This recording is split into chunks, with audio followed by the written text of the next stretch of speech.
Hello everybody and welcome back to another episode of Digging in the Sandbox, a series in which we explore incredible sandbox games. My name is Lumberjack and today we are continuing in the massive adventures we're having in Factorio.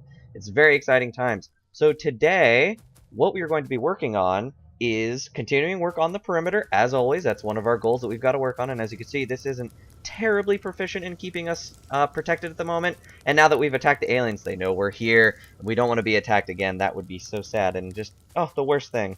But one of our main goals, actually, for this episode will be to automate iron and copper. As you can see at the moment, we've got, the two stone furnaces doing their thing, and that's fine. And we've only got the one electric mining drill.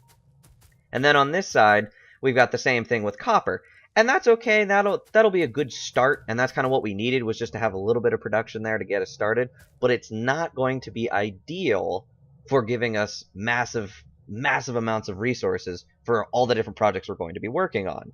So what I'm going to do is actually add a bunch more of these electric mining drills all throughout here to get up a lot of this iron, and do the same thing with the copper to start getting up a lot of copper. And we're going to be using the transport belts to bring those over to a central area for processing, where we will have a ton of these stone furnaces that can go ahead and actually work on stuff. So one of the things that is actually going to help us in accomplishing that goal is logistics. And I will show here. If you look on the research, you can see we've just finished researching logistics. I did that in between episodes. That gives us the underground belt, the fast inserter, and the splitter. All three of these are going to be extremely helpful in getting us all the resources we need as quickly as possible, which is always nice. What we're going to go ahead and research next while we're waiting for that is actually steel processing, which is going to give us a few items. And if you can see here, this is the allow section. Once you've researched this is what the different researches that get opened up for you. And all of these are going to be really, really helpful, especially the oil processing. We're going to start needing that fairly soon.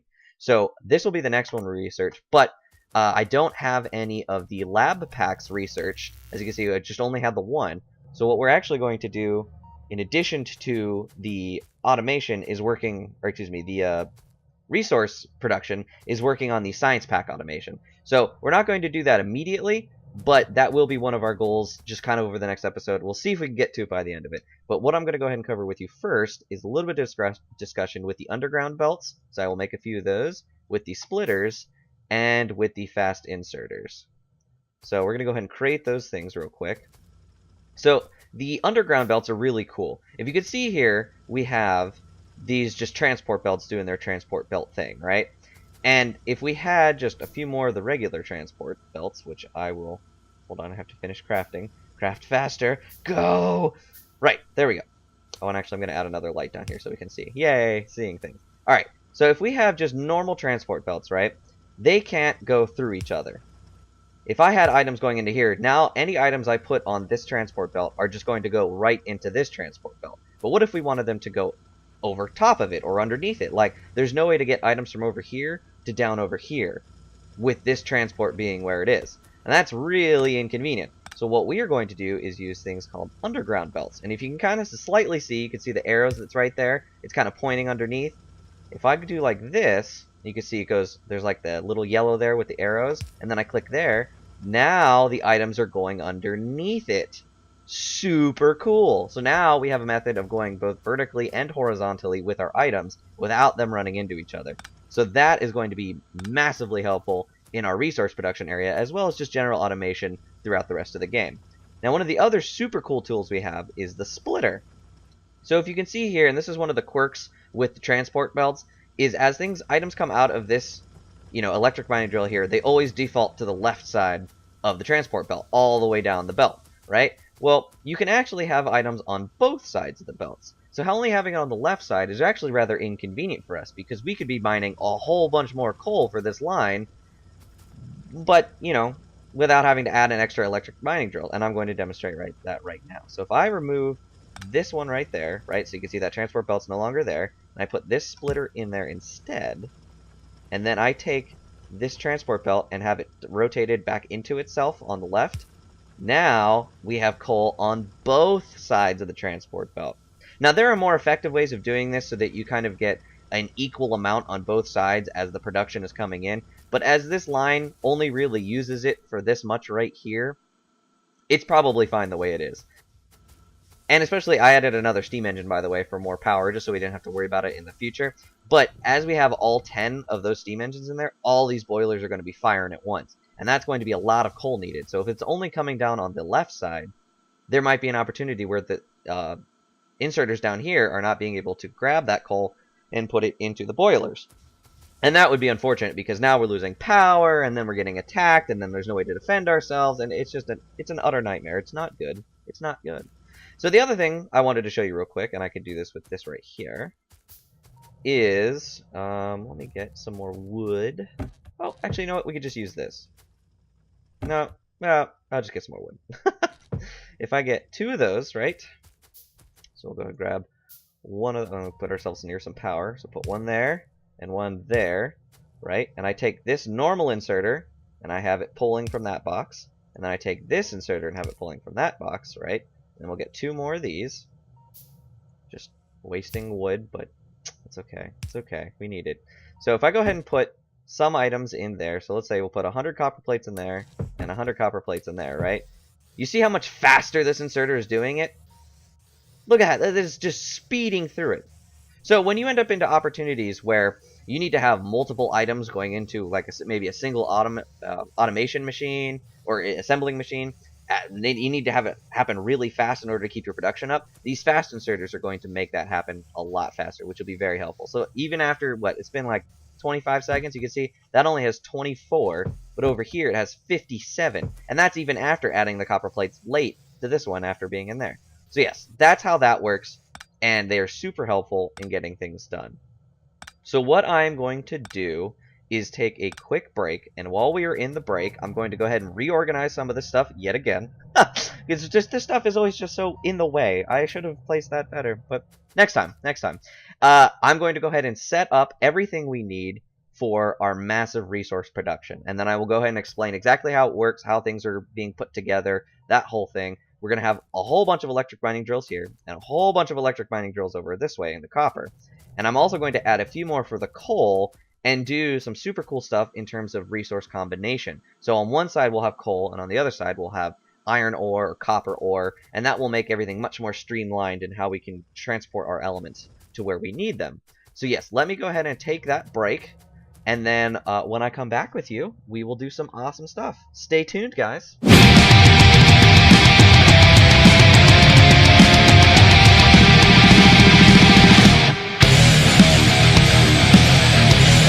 Okay, welcome back, everybody. So I went ahead and did a bunch of stuff in between the break here, and I'm going to go ahead and explain it all and show you everything. It's super cool. You guys are going to like it.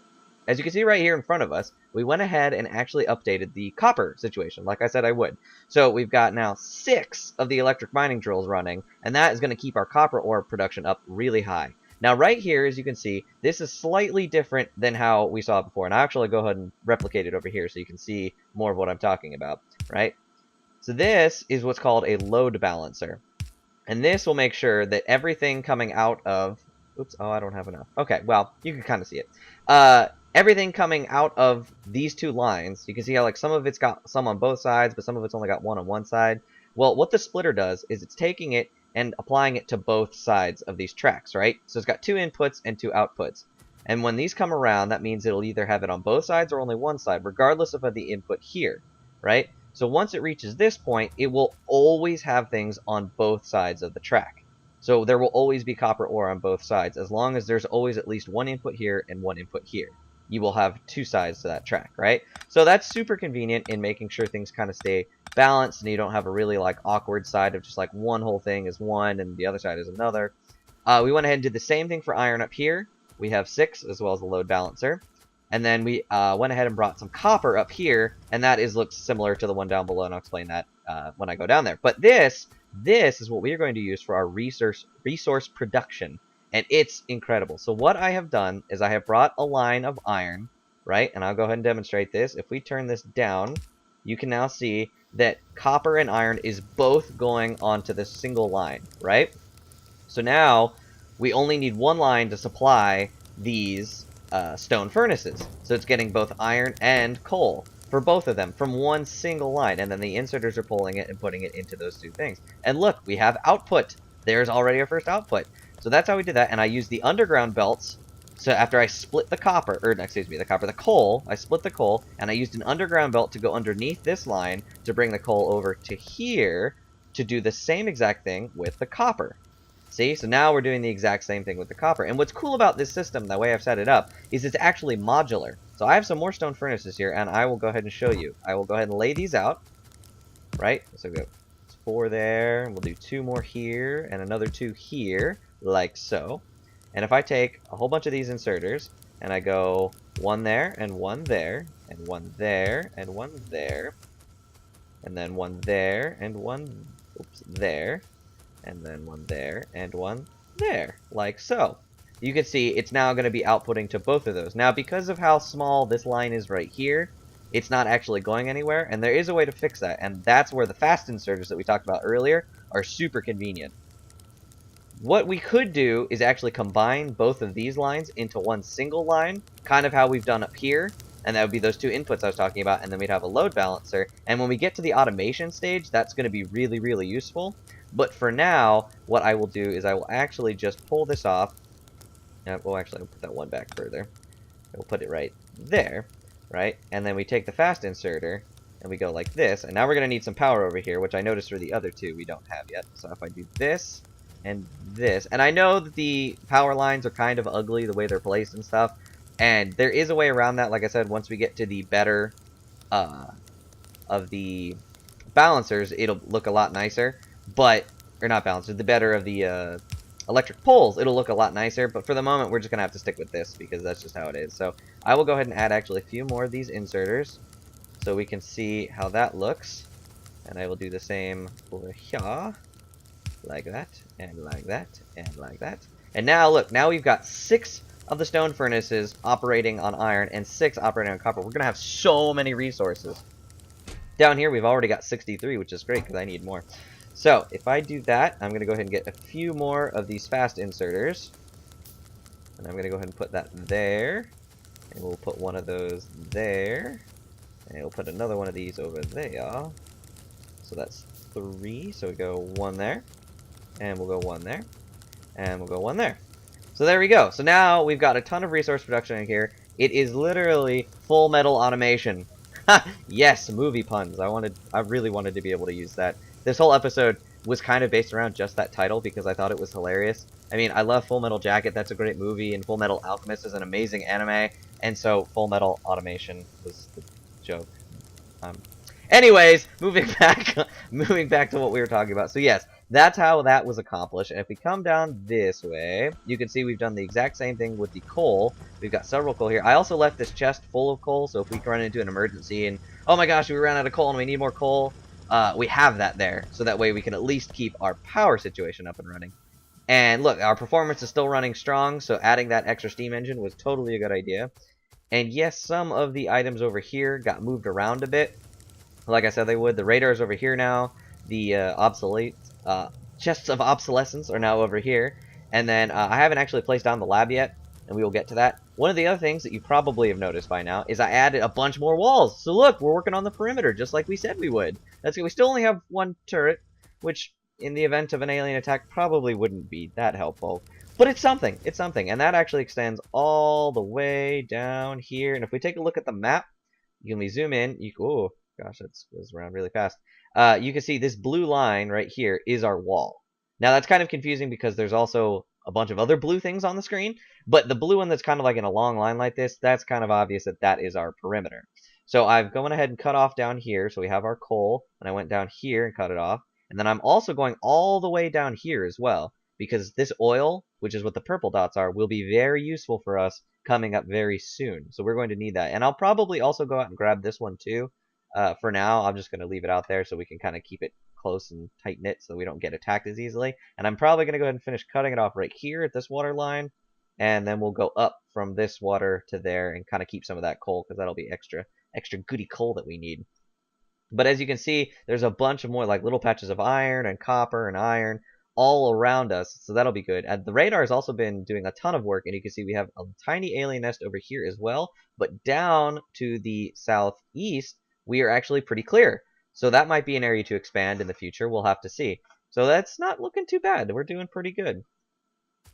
Let's see if there's anything else. I said I would go ahead and work on the automation for the red science packs. You know, we will go ahead and wait till next episode to cover that, so that way I can have everything nice and set up for you, and we can take a look at it. As I said, this system isn't how it will be, and I'm going to go ahead and add a few more of these stone furnaces. So we have, what would it be? 8 of each production on each side, and that'll just really, really nail it for us, and that should be just about equal to what the output is of the electric mining drills. So that should be nice and even. Oh, look, here's a perfect demonstration of what I was talking about. See how it's only on one side sometimes? Like, this side's really full, but still, regardless of how it's inputted here, it still ends up being 2. That is exactly what we want.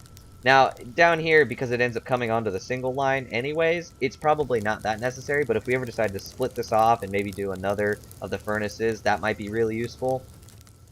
That's that. And let's see, I wish I go to add a few more lights, right? Because lights are always great. We need light everywhere, always light, so it's never dark.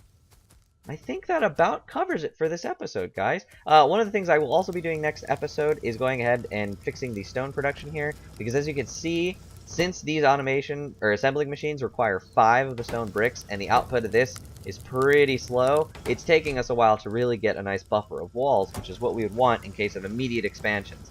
So what I will probably do is actually probably go ahead and add a few more of these machines, as well as a few more of the stone furnaces, but still have it only inputting to the single assembling machine. And those will be outputting walls really quickly after that point. So look for that for next episode as well. And then in terms of the research, like I said, we're going to be doing steel. One of the other things I will probably be doing is some of the gun turret upgrades. As you can see, that starts to require the green science packs, so we might go ahead and finish all the ones with red first, and that will really help in terms of once we hit the automation for the red science packs, making sure that happens really efficiently without any input from us. But I think that'll about call it for today. So thank you guys very much for watching. Please follow me on Facebook and Twitter for all my wacky updates and everything to stay updated on the videos. Please do like, comment, and subscribe. It's always appreciated, and it shows me that you guys are really enjoying the series and that you want to see more of it. So thank you again very much for watching. Take it easy. Remember to hug a tree for me, and I will catch you guys next episode.